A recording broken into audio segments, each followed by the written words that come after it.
আসসালামু আলাইকুম টল। স্বপ্ন সবাই দেখে, সবাই স্বপ্ন দেখে কিছু করার। আমরা স্বপ্নের মধ্যেই বাঁচি। ঠিক তেমনই উচ্চশিক্ষা স্বপ্ন দেখেছিলেন বাংলাদেশের দুই তরুণী।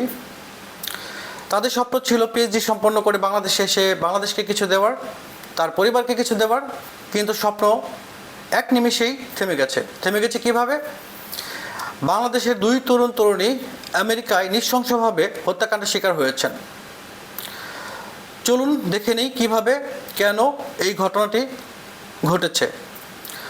প্রথমত, জামিল আহমেদ লিমন, যিনি খুলনা ইউনিভার্সিটি থেকে ভূগোল ও পরিবেশ বিজ্ঞান নিয়ে পিএইচডি করতে গিয়েছিলেন ইউনিভার্সিটি অফ ফ্লোরিডাতে।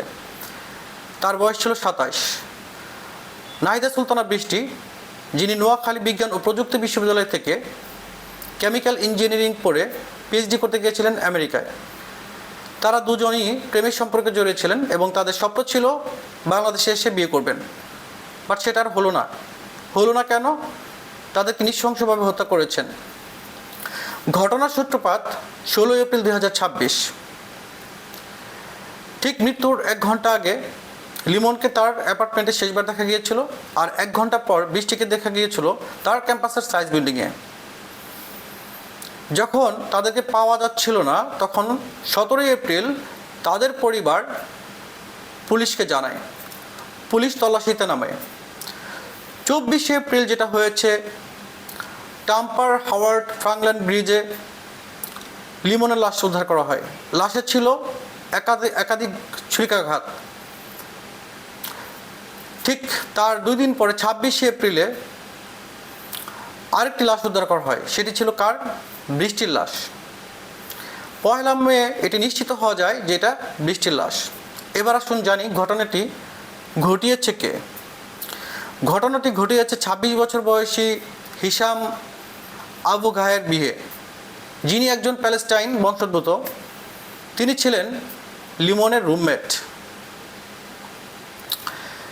এবং এই যে ঘটনাটি ঘটিয়েছেন, তিনি অবশ্যই একজন বিকৃত মন মানসিকতার মানুষ। এটা নিয়ে আর বলার কোনো কিছু নাই বা উপেক্ষা থাকে না। এই হিশামের কিন্তু আগেও অভিযোগ ছিল।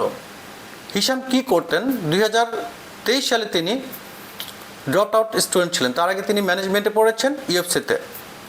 হিশামের বিরুদ্ধে মামলা ছিল ব্যাটারি এবং বার্গলারির। এছাড়াও তাদের আত্মীয়দের কাছ থেকে অভিযোগ আসে গার্হস্থ্য সহিংসতার। তার মানে আদ্যপান্তভাবে এই হিশাম মানুষটি ছিলেন একজন সাইকো, সেটা আমরা বুঝতেই পারছি। এরপর পুলিশ কিভাবে এই ঘটনাটি তদন্ত করে প্রমাণ করতে পারলো, সে বিষয়ে আমরা জানব। সাথেই থাকুন। পুলিশ যখন হিশামের ফোনটি নেয়, তখন একটি চ্যাট জিপিটি এর সমাধান দিয়ে দেয়। কিভাবে দেয়? হিশাম চ্যাট জিপিটিকে জিজ্ঞাসা করেছিল, যদি কাউকে সে হত্যা করে আবর্জনাতে ফেলে দেয়, এতে কি কোনো সমস্যা হবে কিনা? ভয়ানক কথা।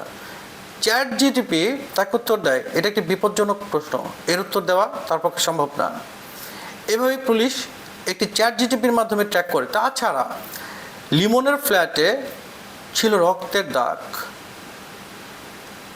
তার ক্রেডিট কার্ডের অবস্থান নিশ্চিত করে পুলিশ সমর্থ হয় লিমনের লাশ উদ্ধার করতে,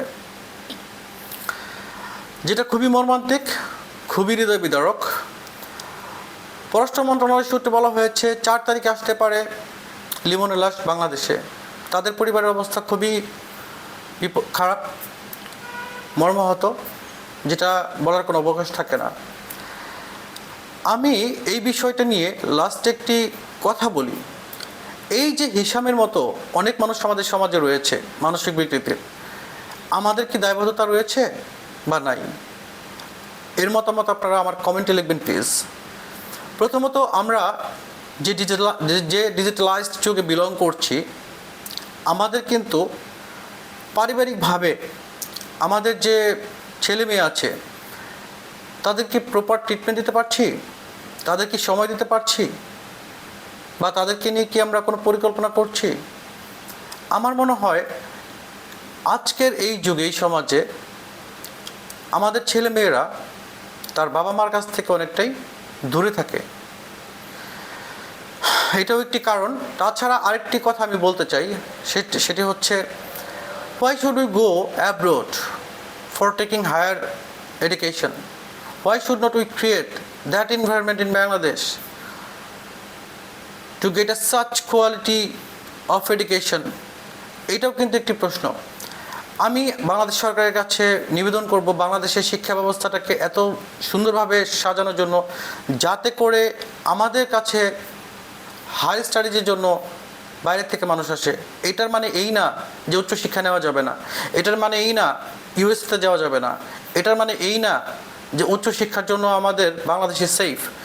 আমি কথাটি বললাম এই কারণে, স্টিল আমি কেন মনে করি যে আমাদের যে ভালোবাসা, যে স্নেহ, যে মমতা বাংলাদেশে রয়েছে, আমাদের কালচার, সেটা কিন্তু পৃথিবীতে পাওয়া যাবে না। আমাদের যে ঘটনাগুলি ঘটে সেটা বিচ্ছিন্ন ঘটনা, বাট এই ঘটনাগুলো এইভাবে ঘটে না। সেই কারণে আমি বলছি যে আমাদের এডুকেশন সিস্টেমটাকে আমরা আর একটু হেলদি করব, যাতে করে আমরা এখানে হায়ার এডুকেশন নিতে পারি। অনেক বেশি রিসার্চ সেন্টার করব, যাতে করে আমরা এখানে রিসার্চ করতে পারি। সর্বশেষে আমি জামিল আহমেদ লিমন এবং নাহিদা সুলতানা বৃষ্টির আত্মার মাগফিরাত কামনা করছি। আল্লাহ তাআলা ওনাদের জান্নাতবাসী করুন, এবং একই সাথে ওনার পরিবারবর্গকে আমি ধৈর্য ধরার তৌফিক দান করুন আল্লাহ, এবং সমবেদনা জ্ঞাপন করছি। সবাই ভালো থাকবেন। আসসালামু আলাইকুম। দেখা হবে পরের কোনো এক সোশ্যাল ইস্যুতে।